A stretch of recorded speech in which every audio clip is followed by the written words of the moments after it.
Shalom, shalom à tous ceux qui viennent de nous rejoindre. Que le Seigneur vous bénisse. Je suis le prophète Carole Michevangou. Je suis le pasteur du centre évangélique Le Palmier. Et ce soir, je veux nous parler sur la repentance. Pas très longtemps, je pense le mercredi passé, je parlais sur ce thème « N'accusez pas Dieu ». Il était question de pouvoir non pas donner la faute à Dieu à cause de tout le malheur qui peuvent nous arriver, mais de chercher à comprendre, de chercher à rentrer en nous-mêmes, comme nous demandait le prophète Sophonie, de rentrer en nous-mêmes et de réaliser ou de constater ou de voir ce qui ne va pas en nous. Et de là, de pouvoir nous repentir, tirer les conséquences, changer de position, changer de fusil d'épaule, afin de trouver grâce, afin de trouver miséricorde devant le Seigneur. Alors, il y a quelqu'un qui m'a posé la question en disant, mais prophète, c'est quoi vraiment se repentir? Ce soir, j'aimerais justement parler de la repentance, en disant que la repentance est un passage obligé pour un salut efficace. Je disais, la repentance est un passage obligé pour un salut efficace. Pourquoi est-ce que nous devons parler de la repentance? Eh bien, tout simplement, nous parlons de la repentance parce que nous sommes les disciples du Christ. La Bible déclare que le disciple accompli fait comme son maître. C'est-à-dire, si le maître a parlé de la repentance, les disciples aussi qui est accompli doivent parler de la repentance. Bien-aimé dans le Seigneur, quel que soit le message que tu peux avoir, quelle que soit la révélation que tu peux avoir, mais si cette révélation-là, si ce message-là ne fait pas tourner les regards des gens vers Dieu, alors ce message-là a un problème. Tout message, quel qu'il soit, doit avoir pour but de tourner les regards des gens vers Dieu, de retourner le cœur des hommes vers Dieu. C'est très important. De permettre aux gens d'avoir la foi, la confiance en Dieu, et donc de tourner leur regard vers l'Éternel. Bien-aimés dans le Seigneur, pourquoi nous devons parler de la repentance? Trois simples raisons. Trois simples raisons. La liste n'est pas exhaustive, sûrement il y a d'autres raisons, mais laissez-moi donner les trois principales raisons qui me poussent aujourd'hui à parler de la repentance. La première, c'est que avant même le Seigneur Jésus, Jean-Baptiste, qui est venu préparer le chemin du Seigneur, a parlé de la repentance. Son message était centré sur la repentance, afin que les gens tournent leur cœur vers le Seigneur. Dans Matthieu chapitre 3, du premier verset jusqu'au deuxième verset, Matthieu 3, 1 à 2, la Bible dit, « En ce temps-là, parut Jean-Baptiste, prêchant dans le désert de Judée, il disait, « Repentez-vous, car le royaume des cieux est proche. » Jean-Baptiste est venu avec un seul message principal. Il disait, repentez-vous, car le royaume des cieux est proche. C'est une première raison. La deuxième, vous la voulez? Parce que Jésus lui-même aussi a prêché sur la repentance. Matthieu chapitre 4, verset 17, nous dit ceci. Dès ce moment, Jésus commença à prêcher et à dire, repentez-vous, car le royaume des cieux est proche. Jean-Baptiste a prêché sur la repentance. Jésus est venu, rempli du Saint-Esprit. Après avoir passé 40 jours et 40 nuits dans le désert, il en sort, ouin jusqu'aux dents, comme qui dirait. Mais le seul message qu'il prêchait, c'était « Repentez-vous, car le royaume des cieux est proche. » Jean-Baptiste prêche la repentance, Jésus prêche la repentance, et même après le Seigneur, après Christ, les disciples, les apôtres qui viennent après le Seigneur, remplis du Saint-Esprit, le message qu'ils avaient à prêcher aussi, c'était « Repentez-vous ». Dans Actes chapitre 2, 37 à 38, après avoir fait un discours au peuple qui était là, qui écoutait l'apôtre Pierre, parce que c'est de lui qu'il s'agit. Il a fait un discours magistral. Il a balayé toute la Bible pratiquement dans son discours pour démontrer la grandeur, la souveraineté, la place de Jésus. Les gens vont lui poser la question. Oh mon frère, que devons-nous faire? Et la Bible déclare dans Actes 2, 37 à 38, après avoir entendu ces discours, ils eurent le cœur vivement touché. Et ils dirent à Pierre et aux autres apôtres, oh mon frère, que ferons-nous? Écoutez la réponse de Pierre. Pierre leur dit, répentez-vous et que chacun de vous soit baptisé au nom de Jésus-Christ pour le pardon de vos péchés et vous recevrez le don du Saint-Esprit. Même après avoir prêché, même après avoir ouvert le mystère de l'Ancien Testament, parce qu'il cherchait à faire comprendre à ceux qui étaient là que le prophète que Moïse avait prophétisé en disant qu'il y aura un autre prophète comme moi, il viendra. Pierre était en train d'établir le parallélisme pour démontrer qu'il s'agissait de Jésus. Et quand les gens ont entendu cette révélation-là, ils ne criaient pas pour dire « Oh, quel réma !» Mais tout ce qu'ils voulaient savoir, mais qu'est-ce que nous devons faire? Et Pierre de leur dire « Répondez-vous ». Toute révélation qui ne nous fait pas tourner les regards vers l'Éternel est une révélation bizarre. Parce qu'aujourd'hui, nous aimons avoir des révélations qui nous font sauter, mais qui ne touchent pas nos cœurs.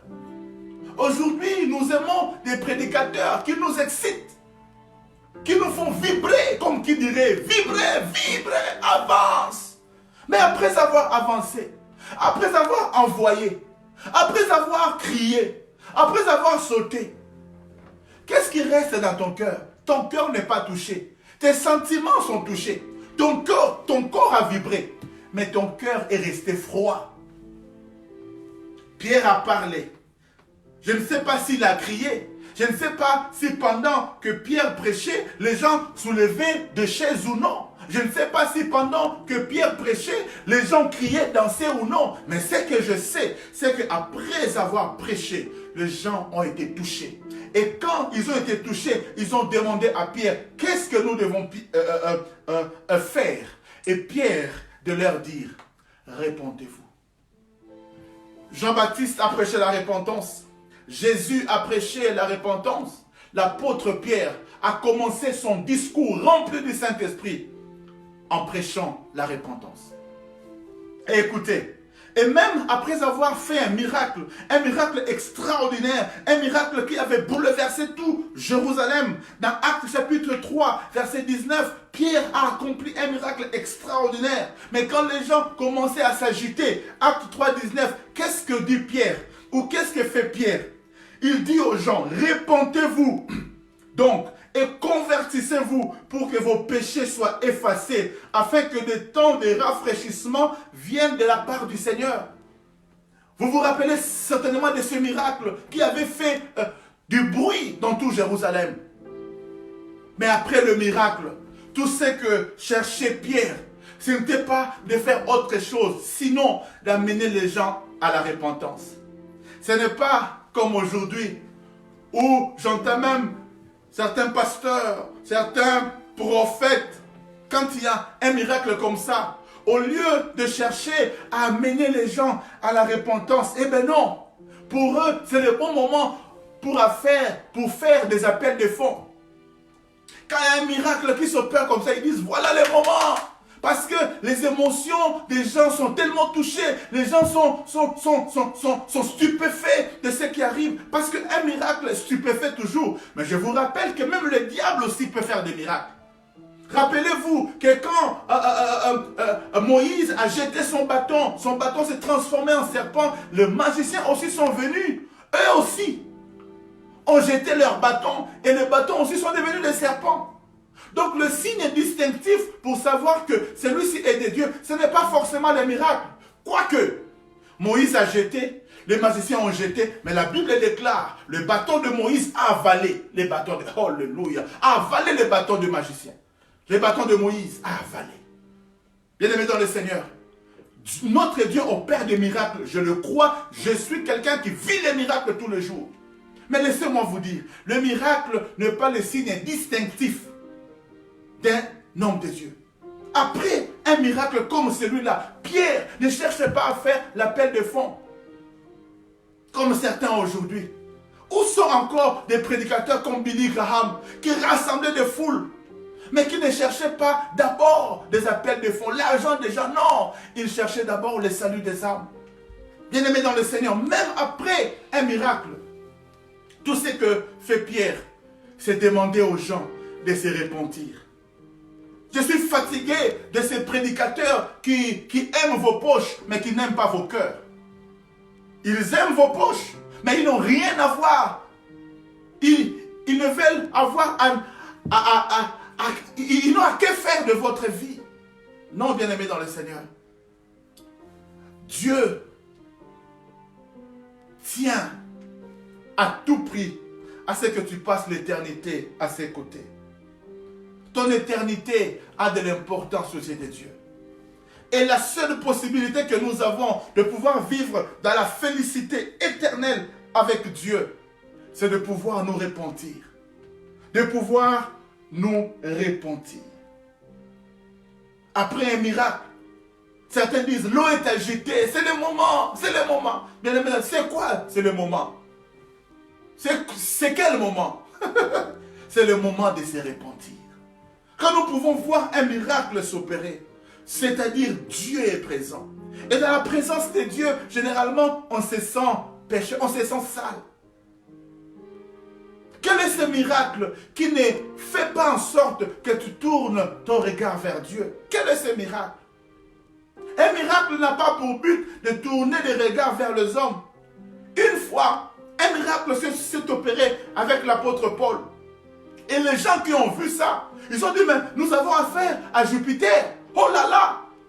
Paul a déchiré ses habits. Parce que les gens pensaient que le miracle venait de lui. Ils commençaient à l'appeler Dieu. Oui, le miracle a fait en sorte que les gens se tournent vers Dieu, mais vers un mauvais Dieu. Alors Paul a déchiré ses vêtements. Il a dit, non, non, non, non, ne faites pas ça. Je ne suis qu'un homme comme vous.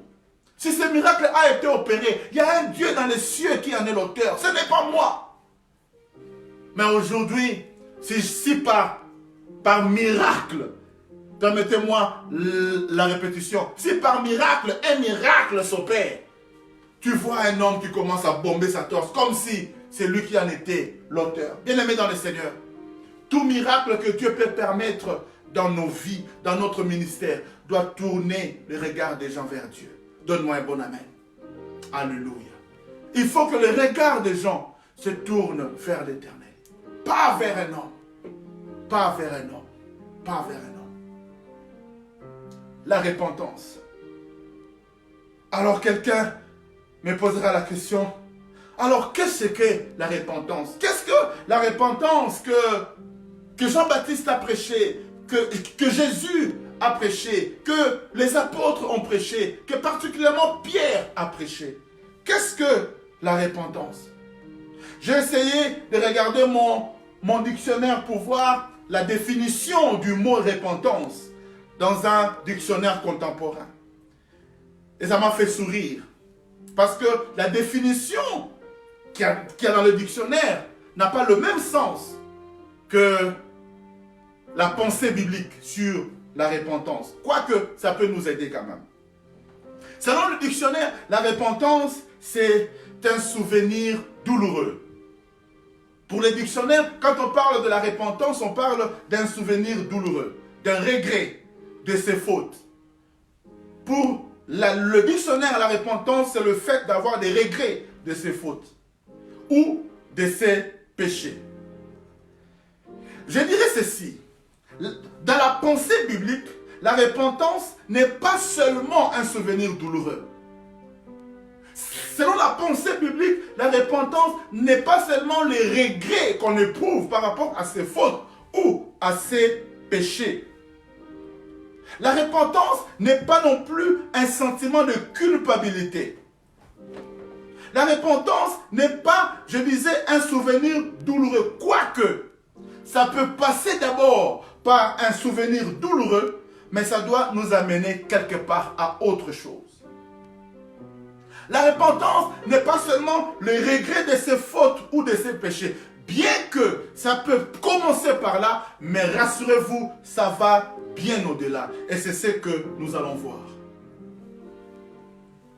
La repentance, pour pouvoir bien comprendre cela, je vais essayer de vous donner deux exemples.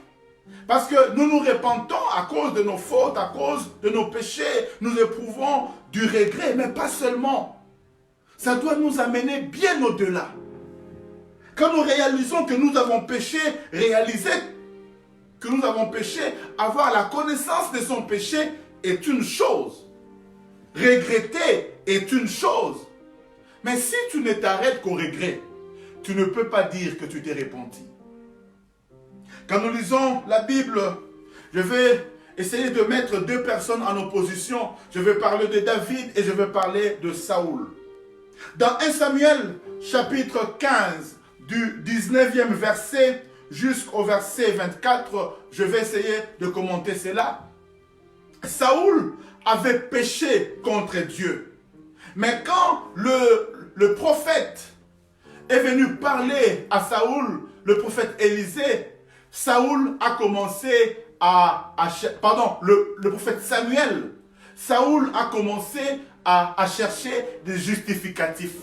Quand le prophète Samuel est venu voir Saoul pour lui dire que « Mais pourquoi tu as fait ça ?»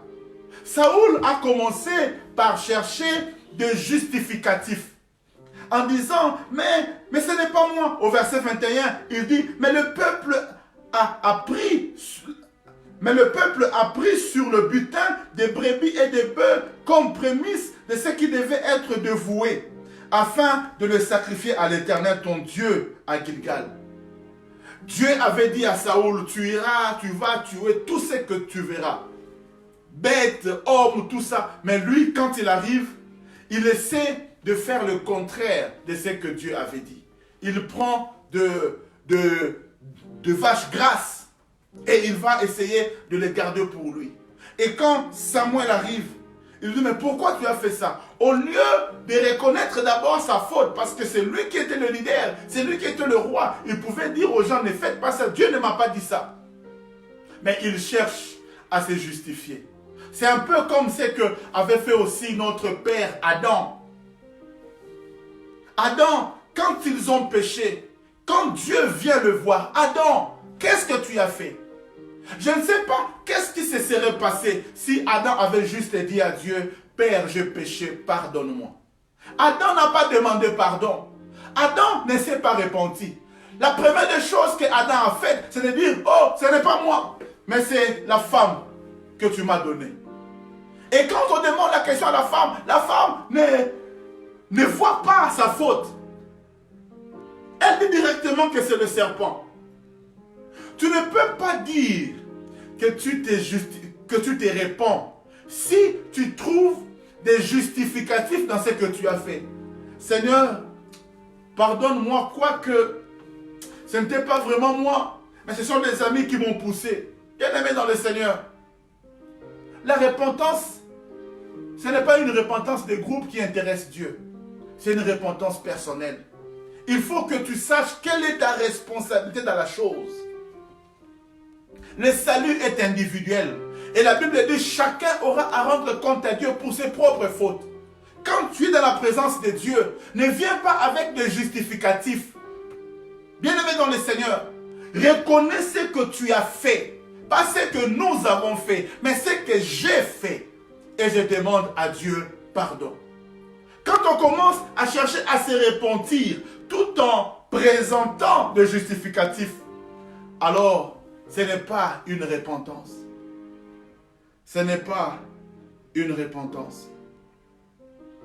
Un péché, même quand cela part d'une bonne intention, ça reste un péché. J'ai volé pour manger, je me prostitue pour nourrir ma famille, ça reste un péché. Parce que aujourd'hui, nous cherchons toujours à trouver des justificatifs.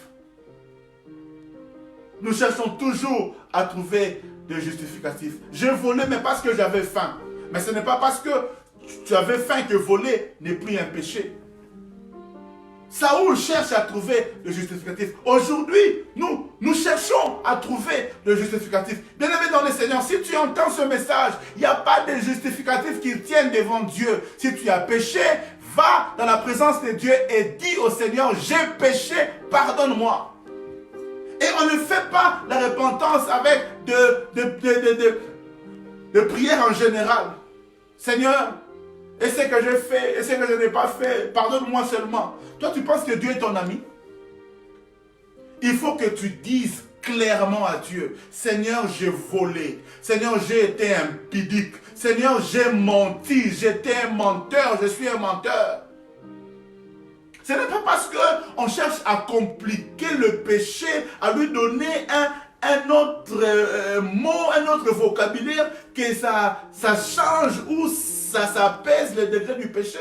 Aujourd'hui, quand quelqu'un est menteur, on essaie de dire non, c'est de la mythomanie, il est mythomane.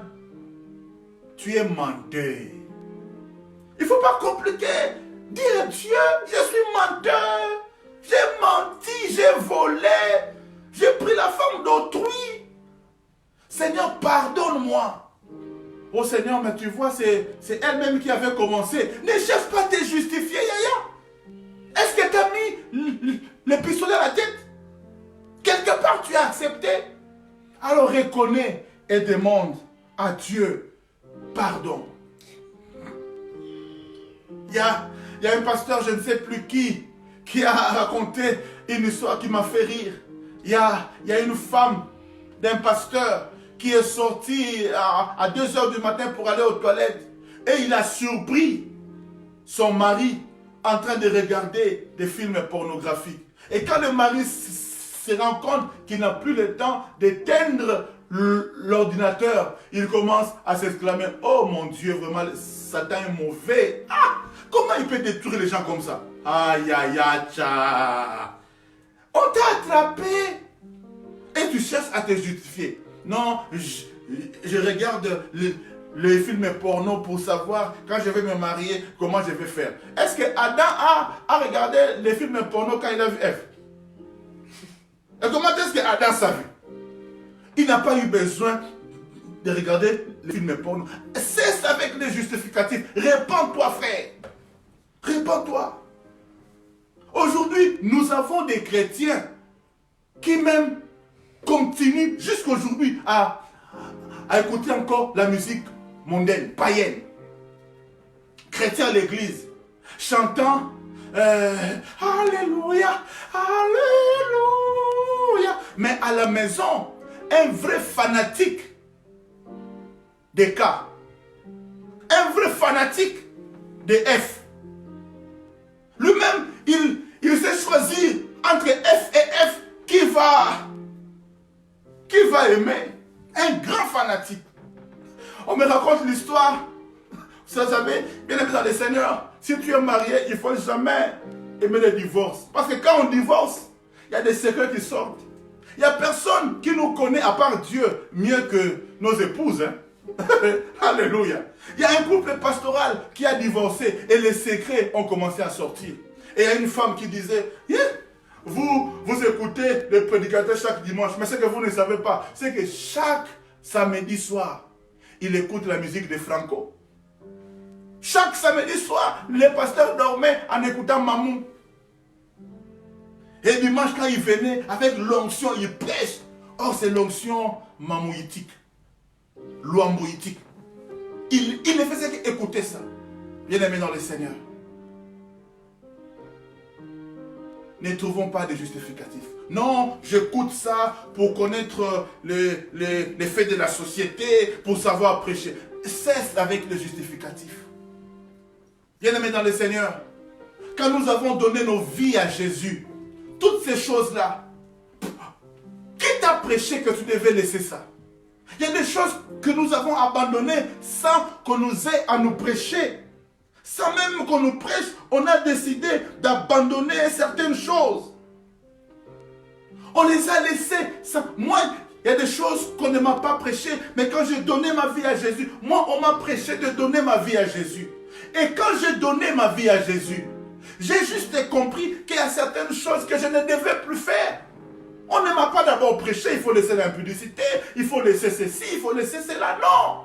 Mais juste le fait qu'on m'ait prêché de donner ma vie à Jésus et que j'ai accepté de donner ma vie à Jésus, de recevoir Christ comme Seigneur et Sauveur, automatiquement, il y a certaines choses que j'ai abandonnées. J'ai arrêté de me couper les cheveux bizarrement. Mais on ne m'a jamais prêché de laisser de me couper les cheveux bizarrement. Quoique aujourd'hui, même avec la calvitie, là, ça sera difficile que j'ai... Alléluia. Mais j'ai arrêté. On ne m'a pas prêché de pouvoir arrêter de faire ça. La vie des filles, on ne me l'a pas prêché. Mais je sentais que je ne pouvais pas. Oh, je me rappelle encore de cette chanson. Je ne sais pas si c'est qui... Je pense que c'est le pasteur Toms. Utana koma kosambela. Posa mokili etika ngai. Utana yamba masia. Posa mokili etika ngai. Natika koyenga bipai biso. Naswa oya motuya. Depuis que j'ai reçu Jésus, j'ai arrêté de regarder à gauche et à droite. Les désirs du monde m'ont lâché. Tout simplement parce que j'ai reçu une nouvelle nature. Je ne me justifie pas. Je me réponds. Je dis à Dieu, pardonne-moi. J'ai péché contre toi. Quand tu es un enfant de Dieu, tu ne peux plus vivre dans le péché. 1 Jean chapitre 2, verset 1. Je reviendrai sur ces versets. Mais lisons d'abord 1 Jean chapitre 5, verset 18. 1 Jean 5, verset 18. 1 Jean 5, verset 18. La Bible dit, nous savons que quiconque est né de Dieu ne pêche point. Alléluia. Quiconque est né de Dieu. Bien-aimé dans le Seigneur, le fait seulement de naître en Dieu, le fait de devenir un enfant de Dieu, le fait de donner sa vie à Jésus, tu acquiers une nouvelle nature qui fait que tu ne peux plus pécher. On ne peut pas empêcher à un porc de pouvoir aller dans la boue. Même si tu laves le porc, il finira par aller dans la boue parce que c'est dans sa nature. Mais quand tu deviens un enfant de Dieu, qu'est-ce qui se passe? Tu cesses de devenir un porc. En fait, c'est comme l'histoire du papillon. Tu changes de nature. Quand tu étais... c'est quoi encore? Quand tu étais vers de terre là, une chenille, merci. Quand tu étais une chenille, tu rampais par terre. Tu étais habitué à la boue. Mais quand tu reçois le Seigneur Jésus, tu changes de nature. Tu deviens un papillon. Tu commences à voler. Tu ne fréquentes plus la boue. Ta nature a changé. Celui qui donne sa vie à Jésus, sa nature change. Alléluia. Tu n'es plus un porc, mais tu vis dans d'autres dimensions. Voilà pourquoi l'apôtre Jean dit que celui qui est né de Dieu, le problème c'est de naître en Dieu. Si tu n'arrives pas encore à abandonner le péché, si pour toi, tu viens à l'église, ça me fait rire parfois, je vois certains qui viennent à l'église, mais ils se permettent aussi de poster des vidéos en train de danser Kofi, de danser la musique païenne, mondaine, satanique, diabolique. Et ils postent cela, je l'affirme. Et ils postent cela. Ce n'est pas une musique qu'un enfant de Dieu peut chanter. Et quand même tu commences à te poser la question, est-ce que c'est vraiment bien de ne pas chanter ça? C'est que tu es encore sous la séduction du diable. Parce que celui qui est né de Dieu comprend que je ne peux plus rester dans la boue. Je suis devenu un papillon. Tu es une chenille ou tu es un papillon? Parce que c'est la chenille qui a du mal à voler. Mais le papillon n'a pas du mal à voler. C'est lui qui a la nature de Dieu à surmonter le mal. La nature que nous avons nous permet de pouvoir surmonter le mal. Et surtout, ne viens pas me dire, mais Dieu ne m'aide pas. Dieu t'a déjà aidé. Il t'a donné une nouvelle nature qui te permet de vaincre le péché. Maintenant, il s'agit de toi. Dans ce même verset, 1 Jean 5, 18, il est dit, nous savons que quiconque est né de Dieu ne pêche point. Mais écoutez, mais celui qui est né de Dieu s'égare de lui-même. Oh là là là là là là. Mais celui qui est né de Dieu s'égare de lui-même et le malin ne le touche pas. Dieu nous donne une nouvelle nature, mais nous-mêmes aussi, nous devons nous garder nous-mêmes. Alléluia. Il y a un effort que toi aussi tu dois faire. Mais ce n'est pas un effort qui nous pèse. C'est un effort qui est fait, mais la grâce de Dieu est là. La grâce de Dieu est là, mais l'effort doit être fait. Parce que ce n'est pas que parce que je suis un enfant de Dieu, qu'aujourd'hui toutes les filles que je vois ressemblent à des ninjas. Non. Toutes les filles que je vois, si elles étaient belles, continuent à être belles. Mais j'ai maintenant un pouvoir. Le péché ne m'attire plus. J'ai le pouvoir de dire non. Et je le dis très facilement. Quand le péché frappe à ma porte, j'ai le pouvoir de dire non. Mais quand on a encore la nature pécheresse, la nature du porc, quand on est sans Dieu, dès que le péché frappe à notre porte, nous y allons. Facilement. On n'a pas de frein. Mais un enfant de Dieu, c'est lui qui est né de Dieu.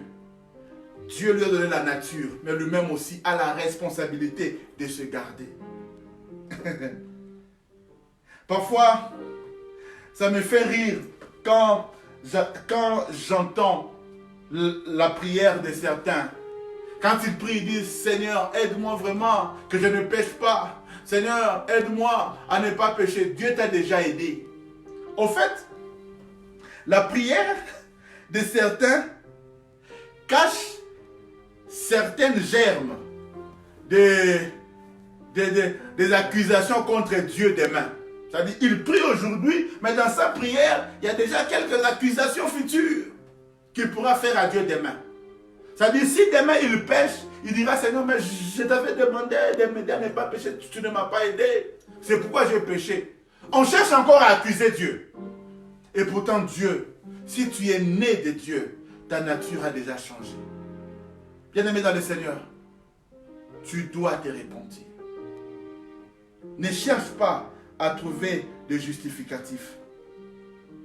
La Bible dit dans 1 Jean 2, verset 1, « Mes petits enfants, je vous ai écrit ces choses afin que vous ne péchiez point. Mais si quelqu'un a péché, nous avons un avocat auprès du Père, Jésus-Christ le juste. » Oui, il peut arriver à un enfant de Dieu de commettre une erreur. Ayant la nature humaine, nous pouvons commettre des erreurs. Il nous est arrivé à tous, moi le premier d'ailleurs, de commettre quelques erreurs, comme homme, comme mari, comme père, comme chrétien. Nous commettons des erreurs. Mais il y a une différence entre commettre une erreur et vivre dans l'erreur. Quand je commets une erreur et que le Saint-Esprit m'interpelle, je me réponds directement. Je ne cherche même pas à me justifier. Je dis simplement à Dieu pardon. Et la Bible dit, si, dans l'éventualité que nous péchions, ce n'est pas que je demande pardon tout en planifiant un péché futur. C'est-à-dire quand je demande à Dieu, Seigneur, pardonne-moi, le corps est faible, mais j'essaie déjà en disant ça que je vais encore aller pécher. Non, ça c'est pas la repentance. Un enfant de Dieu peut commettre une erreur. Et si jamais tu as commis une erreur, bien aimé dans le Seigneur, tu as un avocat, Jésus-Christ, qui peut te pardonner. Que le diable ne te condamne pas à outrance. Et je ne suis même pas là pour te condamner. Si tu es un enfant de Dieu, que tu as commis une erreur, sache que Jésus-Christ peut te relever. Il est ton avocat.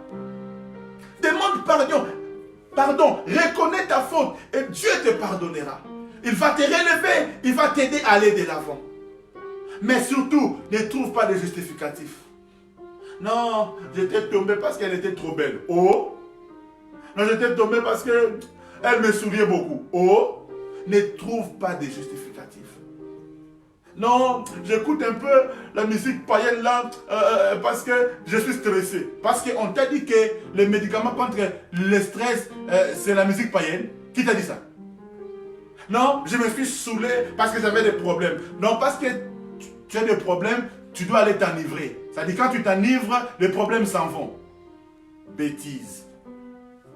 Quand nous avons un problème, notre solution c'est Jésus.